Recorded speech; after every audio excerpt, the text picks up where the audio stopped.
Warahmatullahi wabarakatuh. Waalaikumsalam warahmatullah.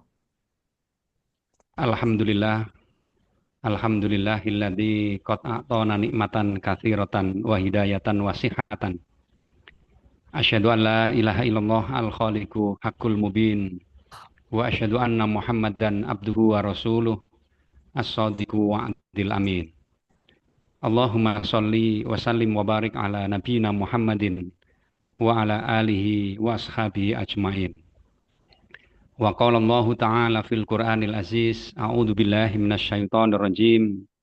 Bismillahirrahmanirrahim. Alladzina yunfikuna fis sarra'i wad dharra wal kadhiminal ghaidha wal 'afina 'anil nas wallahu yuhibbul muhsinin. Al-ayah sadaqallahul adzim. Para pemirsa dan hadirin sekalian melalui Zoom ini, puji syukur kehadirat Allah Subhanahu wa taala atas segala limpahan rahmat dan karunia-Nya sehingga di hari bulan-bulan Ramadan ini kita masih bisa menjalani ibadah puasa dengan khusyuk dan tawaduk karena Allah Subhanahu wa taala. Tentunya kita semuanya berharap semoga seluruh rangkaian ibadah kita, sholat kita, sujud kita, rukuk kita, puasa kita ini benar-benar mendapatkan maunah dan diterima oleh Allah Subhanahu wa taala. Amin ya rabbal alamin. Bapak Ibu hadirin sekalian yang berbahagia, ketahuilah bahwa sungguhnya puasa Ramadan ini sudah sering berjumpa dengan kita. Perjumpaan kita dengan Ramadan ini hampir sama dengan usia kita. Kalau usia kita sekarang ini 50 tahun misalnya, berarti sudah pernah berjumpa dengan bulan Ramadan 50 kali. Kalau usia kita yang sekarang ini 60 tahun misalnya, atau mungkin lebih, berarti sudah pernah berjumpa dengan Ramadan 60 kali atau lebih. Namun mari kita jadikan Ramadan kita kali ini adalah merupakan Ramadan yang terbaik dalam kehidupan sejarah kita. Artinya apa? Ramadan yang kita jalani ini, mari kita jadikan Ramadan yang tidak hanya sekedar makan atau minum saja. Masalahnya adalah banyak di antara orang-orang yang berpuasa Ramadan hanya sekedar tidak makan, tidak minum. Kalau puasa itu tidak makan, tidak minum, ya tidak ada bedanya dengan puasanya binatang. Bapak Ibu sekalian, kalau kita lihat binatang yang namanya ular, ular itu juga puasa. Tapi puasanya ular itu tidak makan, tidak minum. Sehari tidak makan, tidak minum. 2 hari tidak makan, tidak minum. Bahkan ular itu kalau ingin ganti kulit ya, ibaratnya melungsungi gitu, maka dia akan eh, berpuasa lebih lama lagi, bisa jadi 3 hari tidak puasa kalau kulitnya ingin menjadi kulit yang bagus. Nah, Bapak Ibu Saudara sekalian, oleh karena itu jangan sampai kita puasa ini hanya sekedar tidak makan, tidak minum. Ini sama dengan binatang. Ada binatang yang lebih kecil lagi, misalnya kepompong misalnya. Kepompong itu kalau orang Jawa mengatakan entung. Entung itu ya puasa. Cuman puasanya entung itu hanya sekedar tidak makan, tidak minum. Entung itu kalau ingin menjadi kupu-kupu ya, dia puasa tidak makan tidak minum sehari, kadang 2 hari. Bahkan kalau ia ingin menjadi kupu-kupu yang indah dilihat, maka dia berpuasa kadang-kadang sampai 3 hari tidak makan tidak minum. Nah, tentunya Bapak Ibu sekalian, kita tidak seperti puasanya binatang, tidak hanya makan tidak minum, tapi bagaimana dalam hidup dan kehidupan kita, puasa kita ini ada semacam perubahan dalam sikap hidup kita. Salah satunya sikap hidup yang sebagaimana yang diajarkan oleh Allah di dalam surat Al-Baqarah 183 yang bunyinya tujuan puasa adalah la'allakum tattaqun, agar kita menjadi orang yang dekat kepada Allah. Nah, Bapak Ibu sekalian yang dimuliakan oleh Allah, di dalam ayat itu memberikan pemahaman bahwa sungguhnya indikator orang yang dekat dengan Allah, indikator orang yang bertakwa kepada Allah, salah satunya disebutkan oleh Allah di dalam surat Ali Imran ayat 134.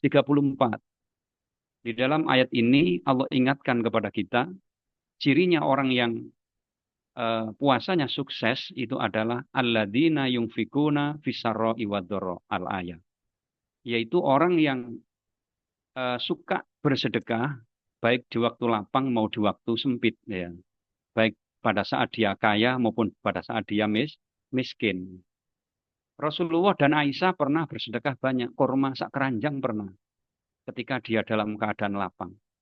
Tapi Aisyah juga pernah di dalam hadis dijelaskan bahwa Aisyah pernah bersedekah 2 butir kurma. Coba bayangkan ketika dalam keadaan sempit. Oleh karena itu, sukses dan tidaknya puasa tergantung sejauh mana. Semakin bertambah tahun hidup kita ini, semakin dermawan apa tidak. Ini orang Jawa mengatakan, nek tambah tua, tambah tahun, kok tambah medit, berarti puasa ini ya sama dengan puasanya binatang. Kayak entung tadi, hanya tidak makan, tidak minum. Nah, Bapak Ibu sekalian yang dimuliakan oleh Allah, oleh karena itu dalam hidup dan kehidupan kita ini, ayo kita semakin bertambah usia ini, kita harus semakin bertambah dekat kita kepada Allah dan dekat kepada manusia. Rasulullah mengingatkan kepada kita, orang yang dekat dengan Allah dan dekat dengan manusia, maka dialah orang yang dekat dengan surga, dijauhkan oleh Allah dari api neraka. Di dalam hadisnya Rasulullah menyampaikan, as-sakhiyu qaribu minallah, qaribu minan nas, qaribu minal jannah, ba'idu minan nar. Orang yang sakhi, orang yang dermawan itu dekat dengan Allah, dekat dengan manusia, dekat dengan surga, dijauhkan oleh Allah dari api neraka. Wa ammal bakhilu, kata Rasulullah, sedangkan orang yang bakhil, orang yang medit, orang yang pahit, orang Jawa mengatakan, ya, gegem, mereka itu semakin lama jauh dengan Allah, jauh dengan manusia. Dan orang yang semakin lama jauh dengan Allah, dengan manusia, dijauhkan oleh Allah dari surga dan didekatkan dengan api neraka. Naudzubillah min dzalik. Oleh karena itu, di sisa-sisa usia kita ini, ayo semakin lama kita semakin dekat dengan Allah dan semakin dekat dengan manusia agar kita mudah masuk surga. Amin. Allahumma amin. Nah, Bapak Ibu hadirin sekalian yang dimuliakan oleh Allah, perlu kita ketahui bahwa sungguhnya di dalam bersedekah itu di samping tidak harus banyak, ya, harus ikhlas. Ya, ikhlas ini kuncinya. Karena di dalam Al-Quran juga diingatkan oleh Allah Subhanahu wa Ta'ala di dalam surat Al-Bayyinah ayat 5, A'udzu billahi minasyaitonir rajim, wa ma umiru illa liya'budullaha mukhlishina lahuddin. Yang artinya wa ma umiru, dan tidaklah mereka diperintah oleh Allah illa liya'budullah, kecuali menyembah kepada Allah mukhlishina lahuddin, ikhlas menjalankan perintah agamanya. Jadi syaratnya orang yang ibadah itu kuncinya adalah ikhlas, benar-benar karena Allah. Nah, termasuk sedekah kita ini harus dilandasi dengan ikhlas. Makanya orang yang bersedekah itu jangan terlalu banyak teman-teman, jangan terlalu sedikit teman-teman, tengah-tengah, agar mudah ikhlas, gitu ya. Di dalam Al-Quran Allah sebutkan di dalam surat Al-Furqan ayat 67, Allah ingatkan kepada kita, A'udzu billahi minasyaitonir rajim, walladzina idza anfaqu lam yusrifu wa lam yaqturu wa kana baina dzalika qawama. Orang yang bersedekah yang bagus itu adalah walladzina idza anfaqu, yaitu orang-orang yang manakala mereka itu berinfak lam yusrifu, tidak berlebih-lebihan. Nek terlalu berlebihan nanti ngarai getun, ya, kakean. Walam yakturu, dan jangan terlalu sedikit. Ojo medit-medit ketika sedekah, gitu loh ya. Ini diatur oleh Allah Subhanahu wa Ta'ala. Bersedekah kuncinya adalah ikhlas.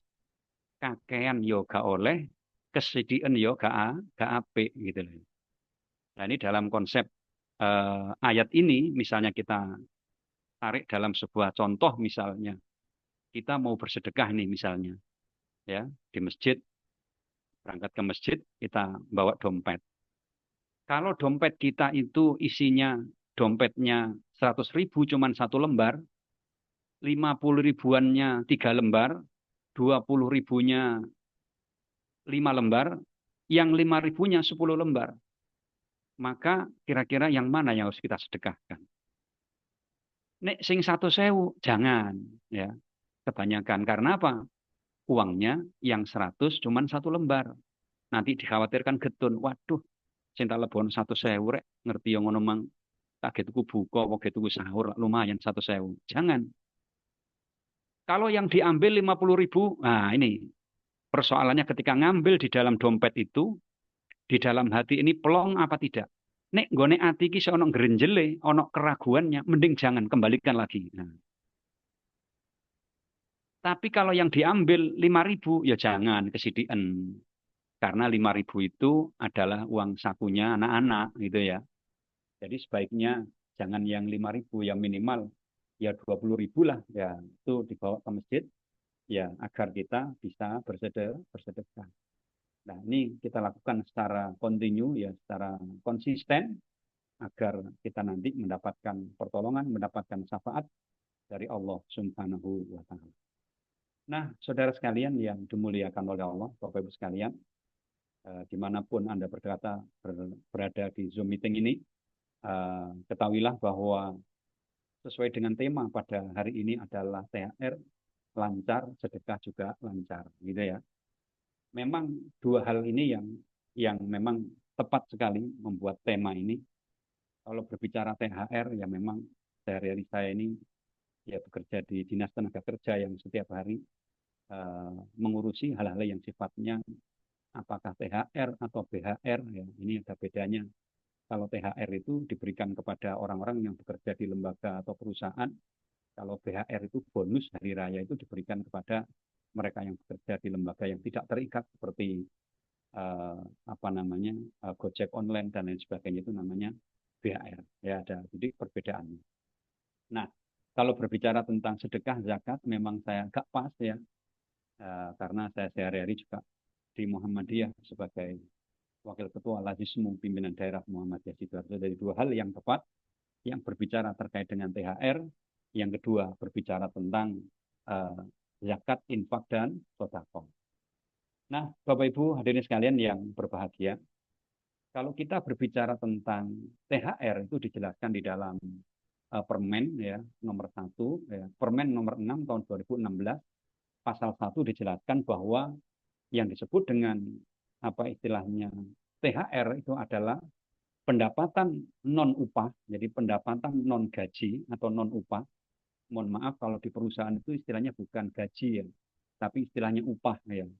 Yaitu THR adalah dalam pasal 1 disebutkan pendapatan non upah yang wajib dibayar oleh pengusaha kepada pekerja menjelang hari raya. Ini menjelang hari raya itu disebut dengan THR, makanya disebut tunjangan hari raya. Nah, saudara sekalian, di dalam Permen 6 tahun 2016 itu banyak diatur siapa saja yang berhak mendapatkan THR, siapa saja yang tidak berhak mendapatkan THR. Nanti bagaimana perusahaan ketika membayar THR tapi tidak dibayar secara 100%, nanti di situ ada aturan-aturan yang berlaku terkait dengan denda, sanksi, dan lain sebagainya.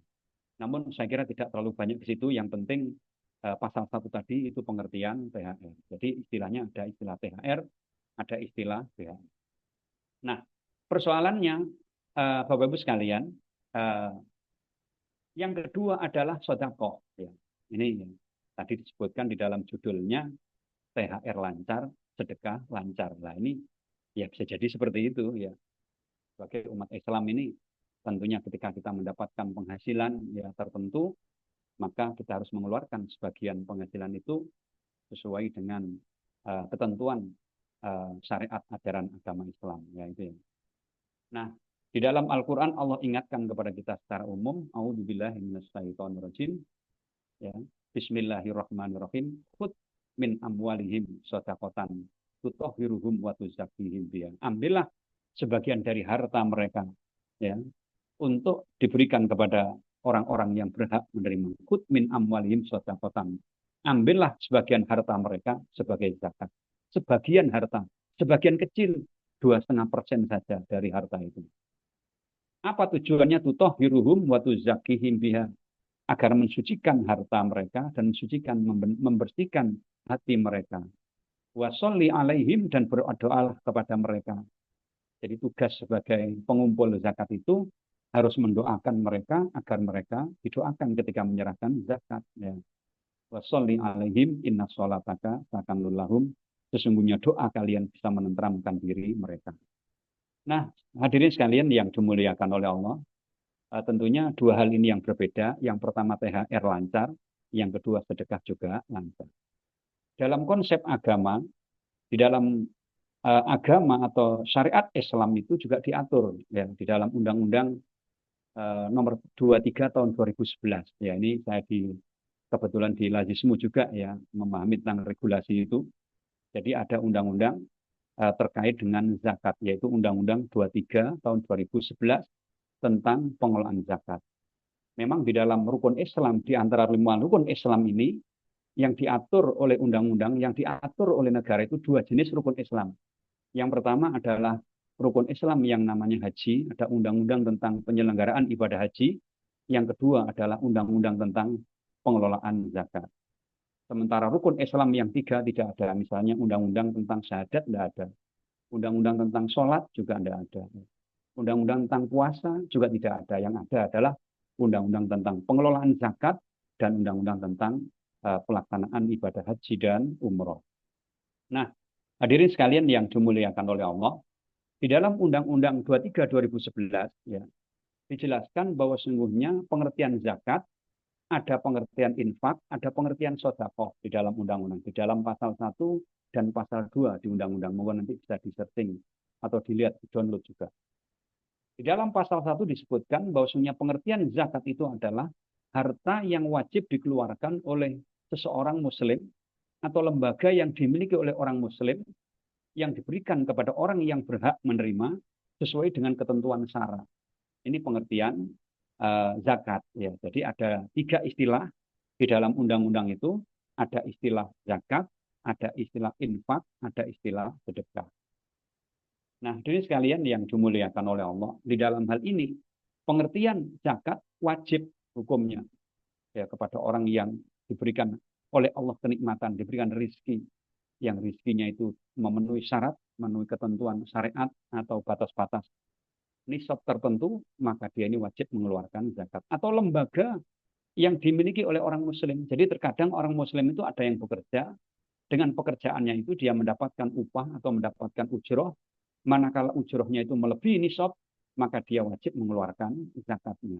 Atau lembaga yang dimiliki oleh orang muslim di dalam undang-undang itu. Misalnya ada orang yang punya lembaga, ya, lembaga profit misalnya, yang menghasilkan keuntungan. Nah, disitulah Bapak Ibu Saudara sekalian, ketika keuntungannya melebihi nisab, maka lembaga tadi itu wajib mengeluarkan zakat. Ini. Yang kedua adalah yang namanya infak dan sedekah. Ada istilah infak, ada istilah sedekah. Sebetulnya infak dan sedekah itu sering orang itu menyamakan, tapi sebetulnya berbeda. Titik perbedaannya di dalam undang-undang itu bahwa sungguhnya infak itu lebih mengarah kepada lebih banyak mengarah kepada apa namanya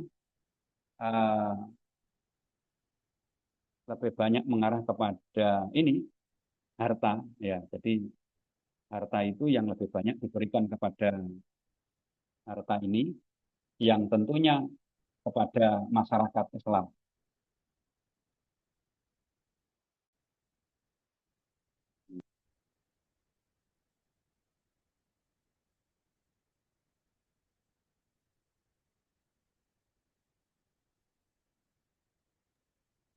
Baik, terima kasih Ustadz Hakim.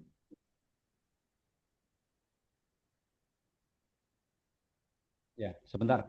Ini ada gangguan sedikit ya. Oke, Bisa dilanjut ya. Ngapunten oke, ini monggo. tidak saya silent ya. Sebentar saya silent dulu ya.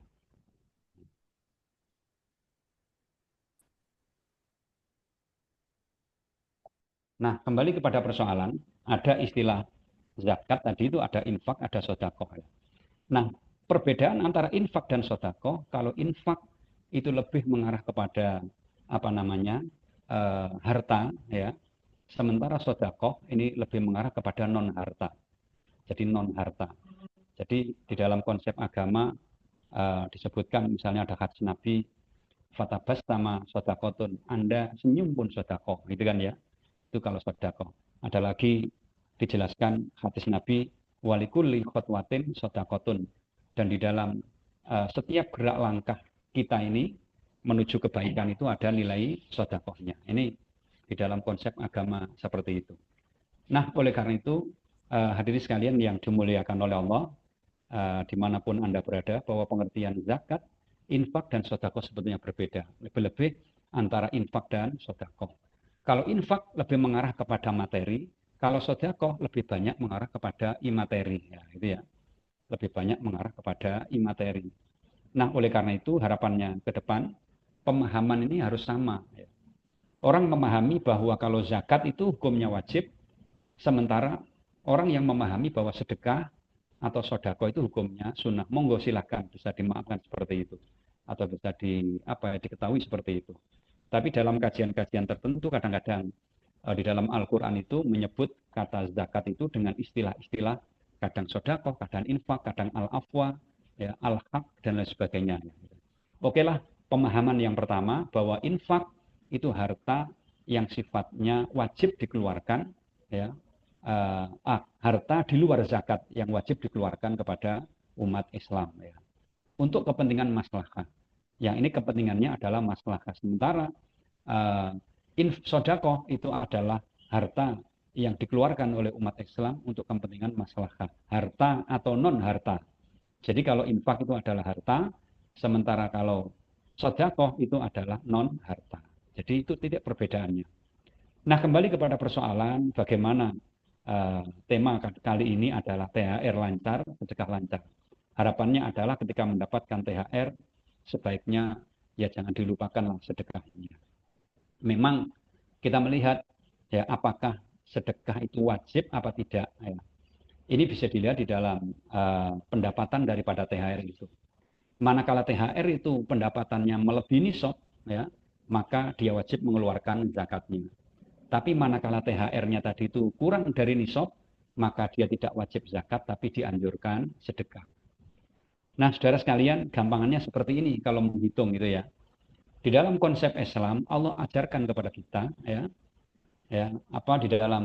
dalam Al-Quran yang punya, ya ayyuhalladzina amanu anfiku min thayyibati ma kasabtum wa mimma akhrajna lakum minal ardh.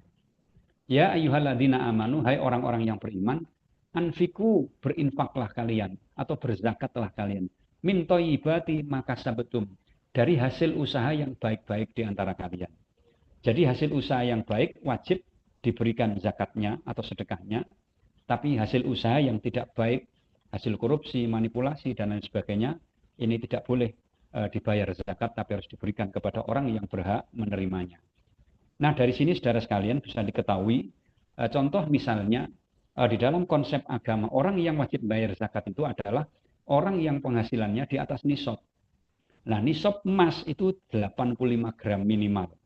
Jadi kalau harga emas sebelum Ramadan, yang menjelang hari ini tinggi, kalau sebelum Ramadan, kira-kira harganya 1 gramnya 1 juta rupiah.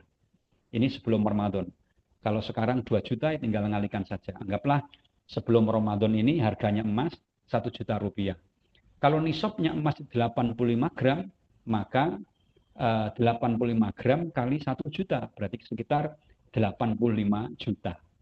Artinya apa? Bahwa orang yang setiap tahun mendapatkan penghasilan 85 juta, maka di atas 85 juta, maka dia wajib bayar zakat. Gitu ya. Nah, kalau dihitung bulanan, 85 juta dibagi 12, karena di dalam 1 tahun itu ada 12 bulan, maka 85 juta dibagi 12, kurang lebih 7 juta sekian per bulan. Nah, gitu kan ya. Oleh karena itu, dalam konsep agama, manakala ada orang yang punya penghasilan take home pay, apa saja penghasilannya, apakah swasta atau negeri atau apa saja profesinya, ketika dia mendapatkan di atas 7 juta per bulan, maka dia wajib membayar zakat. Nah, termasuk di antaranya, THR itu adalah bagian dari sesuatu yang hasil usaha yang baik, ya. Min thayyibati ma kasabtum di dalam Al-Quran itu, dari hasil usaha yang baik-baik, maka manakala THR itu melebihi nisab di atas 7 juta, maka dia wajib membayar zakat. Namun, saudara sekalian, ketika THR itu di bawah 1 nisab, maka dia tidak wajib membayar zakat, tapi dia hanya dianjurkan bersedekah, gitu ya. Jadi intinya seperti itu. Jadi lancar THR-nya, sedekahnya juga lancar. Baik, saya kira sebagai pengantar itu mungkin ada yang ditambahkan atau bertanya, monggo silakan. Ya, baik, terima kasih Ustadz Hakim Nggih, yang materi yang sudah disampaikan. Ya, sedikit meringkas nggih, mungkin tadi Ustadz. Bahwasanya nggih, kan di bulan puasa ini kan memang tujuannya puasa itu kan untuk meningkatkan ketakwaan itu. Nah, tadi juga nggih. sudah disampaikan oleh Terus, Ustadz Hakim, ya, bahwasanya kita kan apa namanya ada yang THR dan apa tadi saya lupa itu. Nah, iya, tapi kalau kita kalau di momen-momen penghujung akhir Ramadan ini kan yang kita tunggu memang THR gitu nggih, Ustadz Hakim nggih. nggih, nggih. Terus, Tapi kan yang menjadi pertanyaan apakah apa namanya tadi eh, THR kita ini lancar bagi kita dan keluarga atau memang untuk sedekah dengan saudara-saudara kita yang membutuhkan. Nah, ini ya, ada satu pertanyaan Ustadz Hakim. Mungkin nanti dari Bapak Ibu sekalian yang ingin bertanya silahkan tulis di kolom chat, nggih, Bapak Ibu. Nah, di sini ada satu pertanyaan ini Ustadz Hakim, nggih, yaitu, nah kan kalau kita bicara THR nih, kalau semisal mm, THR-nya itu dipotong pajak, nah apakah boleh disikapi sebagai atau bisa disikapi seperti sedekah nih Gus Ustaz? Soalnya kan kadang kan juga ada itu yang dipotong-potong. Nah, apa itu ya, juga sudah termasuk dari sedekah? Nah, ini ku ya, pripun? Monggo ya. Ustaz. Terima kasih, Mas. Ada dua kewajiban kita ini yang harus dibedakan ya.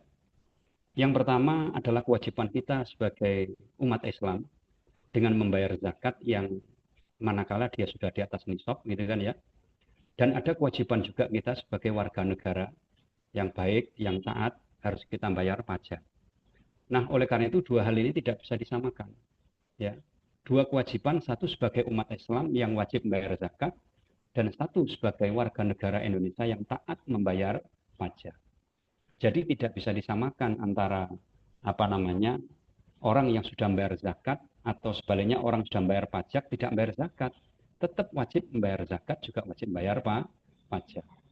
Namun di dalam aturan Kementerian Keuangan di dalam hal zakat ini orang yang membayar zakat di lembaga zakat resmi itu bisa mengurangkan penghasilan kena pajak. Sekali lagi, orang yang sudah membayar zakat di lembaga zakat resmi bisa dikurangkan pembayarannya kena pajak. Gitu. Dikurangkan saja. Tidak mengurangi jumlah bayar pajaknya, tapi dikurangkan kena pajak. Nanti bisa dijelaskan lagi kalau memang ada uh, diperlukan penjelasan itu. Itu bagus sekali ya dalam apa istilahnya peran-peran dari Dirjen Pajak gitu ya. Jadi intinya orang wajib zakat sebagai umat Islam, sementara satu sisi sebagai warga negara wajib mengeluarkan pajaknya. Jadi dua hal yang berbeda. Gitu. Ada yang lain? Terima kasih Iya, Ustadz Hakim. iya. Monggo Bapak Ibu Ada yang lain? sekalian. Mm-mm.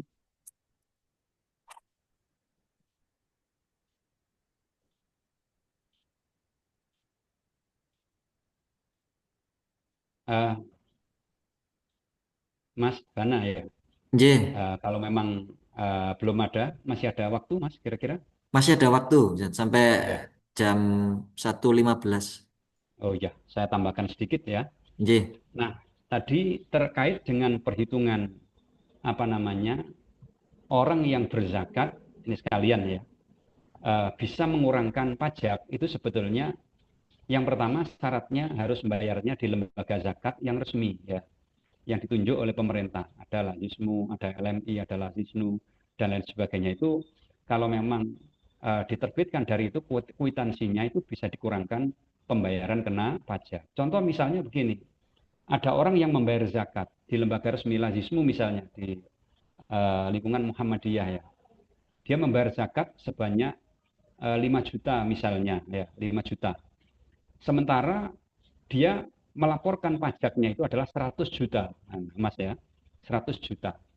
Maka dengan bukti tertulis membayar zakat sebanyak 5 juta tadi, zakat mal misalnya, maka di sini lampiran pembayaran zakat itu bisa dilampirkan ke dalam kwitansi pembayaran pajak. Sehingga apa? Sehingga tertulisnya nanti pajaknya itu yang tercatat adalah 95 juta karena 5-nya sudah dibayar zakat. Sehingga catatannya tinggal 95 juta karena 5 jutanya sudah dibayar zakatnya. Jadi di sini pengertian daripada yang dilaporkan, maksud saya, yang dilaporkan bukan bayarnya ya. Jadi kalau dia mau melaporkan pajak, karena pajaknya 100 juta misalnya, seharusnya dilaporkan ke Dirjen Pajak atau lembaga yang mengurangi pajak itu 100 juta. Namun ketika dia sudah sudah membayar zakat sebanyak 5 juta, maka kwitansi pembayaran zakat itu dilampirkan sehingga bisa menjadi laporannya tinggal menghitung 95 juta gitu. Gitu kira-kira. Jadi lebih gampangannya seperti itu. Ya, jadi terkait dengan terkait dengan pembayaran zakat saya kira harus mengacu ini ketentuan agama minimal orang itu punya penghasilan ya, take home pay-nya adalah dalam 1 tahun terhitung 85 gram emas. Jadi emas itu kalau dibayar harganya per gramnya adalah 1 juta misalnya, maka di situ dikalikan 85 ya berarti 85 juta. Orang yang punya penghasilan 85 juta per tahun ya kalau per bulannya sekitar 7 juta, maka dia sudah wajib bayar zakat. Nah, sekarang kembali kepada persoalan kita. Kita keluarga besar dari Universitas Muhammadiyah Sidoarjo ini ya. Ini penghasilan kita berapa? Adakah penghasilan kita di atas 7 juta? Ya, kalau sudah ada di atas 7 juta, maka kita wajib mengeluarkan zakat, bisa melalui lazismu atau yang lainnya. Namun, ketika penghasilan kita masih kurang dari 7 juta, maka kita dianjurkan untuk membayar sedekah, gitu ya. Itu kira-kira. Nah, ada yang lain? Ini terkait dengan pelaksanaan zakat. Nah, kemudian THR tentunya di dalam aturan THR ini seharusnya perusahaan juga menyampaikan itu pendapatan perusahaannya sehingga dia berani menyampaikan karena dia ini adalah kewajiban dari THR itu adalah bagian dari kewajiban dari apa istilahnya dari seorang yang memiliki pekerja yang harus dibayar dengan selambat-lambatnya 7 hari THR itu harus dibayar sebelum hari raya. Ini 7 hari sebelum hari raya. Kalau kita mengacu pada Peraturan Menteri Tenaga Kerja nomor 6 tahun 2016 ya. Jadi seperti itu. Nah, bagaimana kalau seandainya perusahaan itu tidak membayar, maka bisa jadi adanya kompromi di antaranya bisa dibayar cash berapa persen, katakan 50% sebelum hari raya atau nanti dibayarkan lagi setelah hari raya angsurannya 50%. Hari ini ada demo, mohon maaf sekali lagi, ada perusahaan yang ada di daerah Waru sana, perusahaan plastik ya, mereka warga demo ya termasuk pekerjanya demo. Kenapa? Karena asopan plastik itu sumbernya dari minyak yang diambil dari Eropa ya.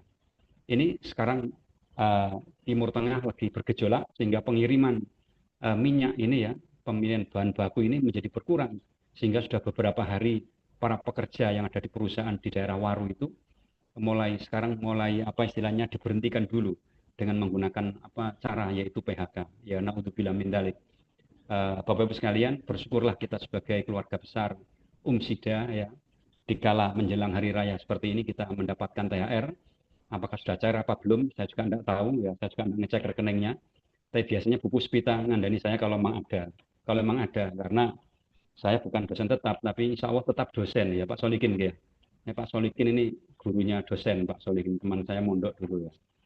Nah, jadi seperti itu ya kita bersyukur Bapak Ibu sekalian bahwa sungguhnya kita bekerja di lembaga Muhammadiyah ini tetap sebagaimana apa yang disampaikan oleh guru kita, tetap mari kita hidup di Muhammadiyah ya. Ya. Tapi jangan lupa kita juga harus semangat hidup di Muhammadiyah. Begitu ya. Jangan sampai lemah. Kita lihat ke belakang ya, ke teman-teman kita perusahaan sekarang ini di belakang saya ini ada orang demo ya, yang menuntut THR supaya segera dibayarkan. Alhamdulillah dalam kondisi seperti ini saya masih menyempatkan Muhammadiyah. Saya ini adalah apa istilahnya Muhammadiyah yang diperbantukan di Dinas Tenaga Kerja saya ya, begitu ya. seorang Muhammadiyah yang diperbantukan di Dinas Tenaga Kerja.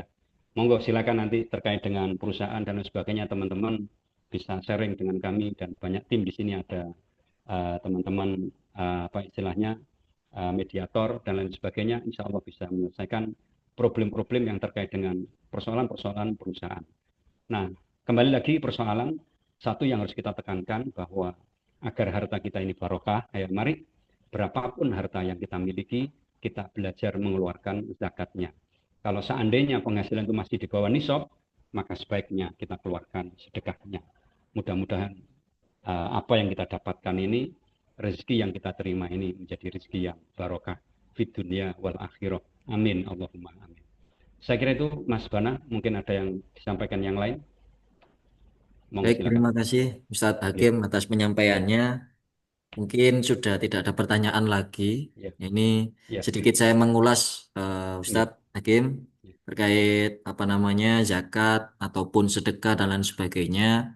Sebagai umat Muslim ataupun menjadi kader Muhammadiyah juga Ustadz ya, kita ya, kan harus ya, senantiasa membawa semangat al-ma'un itu untuk ya. kepada kaum-kaum duafa terutama dan kaum-kaum tertindas yang lain. Nah, mungkin sedikit tadi bahwasanya sedekah itu kan tidak perlu banyak-banyak nggak Ustadz. Yang penting kita ikhlas, yang penting kita tidak ngersulo, gak ketun, Ya, ngetokno sebentar, duit. saya koreksi ya. Jangan terlalu banyak, jangan terlalu Nggih, sedikit. Ya, menyesuaikan saja wakana nih. baina dzalika qawama. Ya, tengah-tengah. Ya. Nah, Nggih, sedikit sekali betul. ya jangan gitu. Ya, tengah-tengah. Nggih, lanjut Mas Ya, Bana. tiap. Ya, mungkin itu saja Bapak Ibu sekalian atas atensi yang sudah diberikan untuk menghadiri dan menyimak kajian ataupun tausiah Ramadan yang disampaikan oleh Ustadz Hakim. Semoga bisa menjadi bekal kita ke depan dalam melaksanakan sehari-sehari kita dan semoga senantiasa mendapatkan ridho dan rahmat Allah Subhanahu wa taala. Mungkin itu saja Amin, amin ya rabbal alamin. Ustadz Hakim, terima kasih atas waktu dan ilmu yang sudah disampaikan. Nggih, Monggo Bapak Ibu yang sudah hadir bisa absensi terlebih dahulu di kolom chat yang sudah nggih, dikirimkan oleh admin. Mungkin itu saja, Ustadz. Terima kasih. Saya nggih. tutup, nggih. Terima kasih. Mohon maaf. Assalamualaikum warahmatullahi wabarakatuh. Ya, Waalaikumsalam warahmatullahi wabarakatuh. Tuh. Monggo Bapak Ibu sekalian yang belum absen bisa absensi terlebih dahulu